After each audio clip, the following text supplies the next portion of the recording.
Hi, my name is Stephen Bauman, and in this tutorial I'm going to be talking about the human eye. I'm going to be looking at it both from an anatomical and structural perspective, but also from a drawing perspective. I think it's always important when learning about the features of the human form to connect together this theoretical knowledge and a practical application to your drawing. Let's start by learning a little bit about the eye socket. The eye socket itself is a square hole with rounded corners, which is angled upward towards the center line of the head.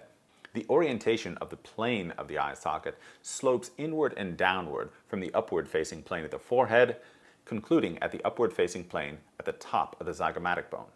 The eye sockets themselves are not flat. It's important to remember that they are rounded along with the form of the head. So the inner corner is further forward than the outer edge.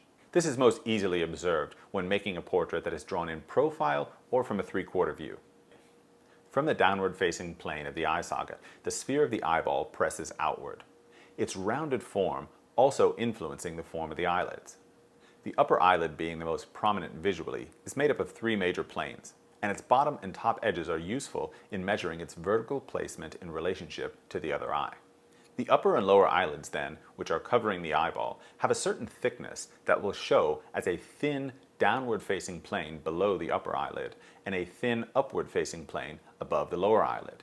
Because the upper eyelid descends almost halfway down the front of the sphere of the eyeball, near its equator, its down plane is rarely seen, whereas the lower eyelid's upward-facing plane is much more easily seen.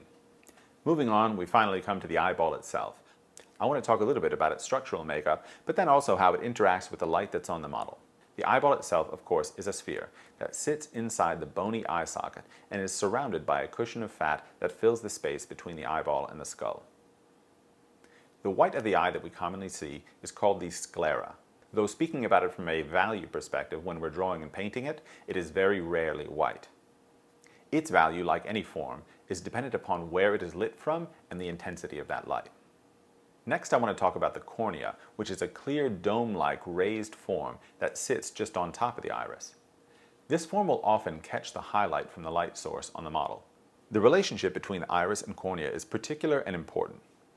The cornea is convex, and to a lesser degree, so is the iris, according to anatomical diagrams.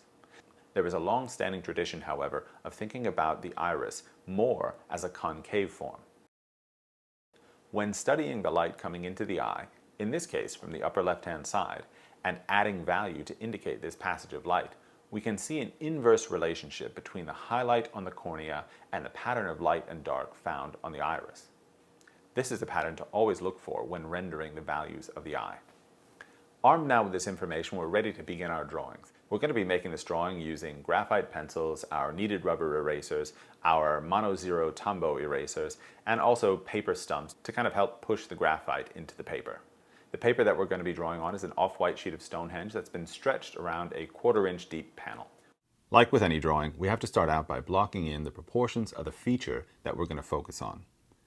This will mean the parameters of the eye socket, things like the tear duct outside corner of the eye and the crease in between the brow ridge and the upper eyelid. The goal here is to block in the most recognizable version of the eye that I can make using the most limited information possible. Always we have to keep in mind this balance between the abstract and the recognizable. If I block in an eye that is too abstract, too heavily relying on measurements and connecting points, I will risk to have a subject that I cannot compare very well to the source image. On the other hand, if I get too into detail, focusing on the striations inside the iris and the eyelashes and individual hairs of the eyebrow, I can also risk to lose my sense of flexibility and the breadth in the drawing.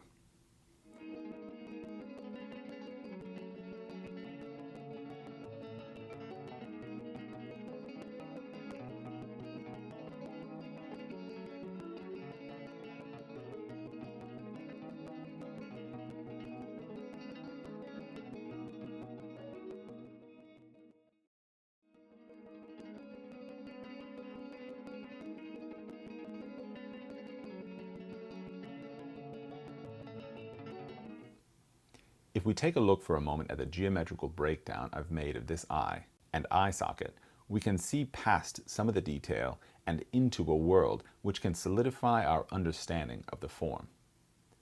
Your assignment in this moment is to make sure that your drawing is free from the kinds of hard, dark, and concentrated values that might lead it to being less flexible.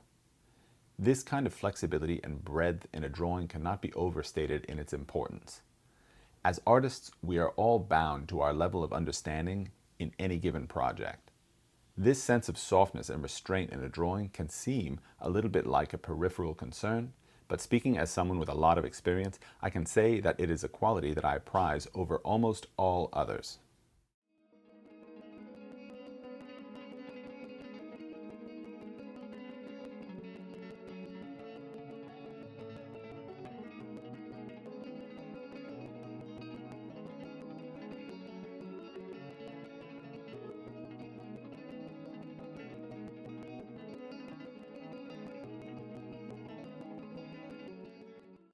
Wrapping up this first stage, we can see that everything that needs to be in the drawing is in place. This can be a little bit difficult to discern with a drawing like this one that is a cropped version of a feature within the head. But still, I have decided on a composition and included everything that was going to take part. An important thing to mention in this moment that might not be apparent when watching this video is that up until this stage, I really have not put a lot of pressure on the tip of my pencil when applying value to the paper. When drawing with graphite, this really means everything. It can be so easy to scar the paper or to make marks that are both psychologically and technically very permanent feeling. For this reason, I encourage you to always hold your pencil much further back from the tip to balance your hand on the paper or on the edge of the paper when you're drawing. Really, anything that you need to do to reduce the amount of pressure that you put on the tip of your pencil.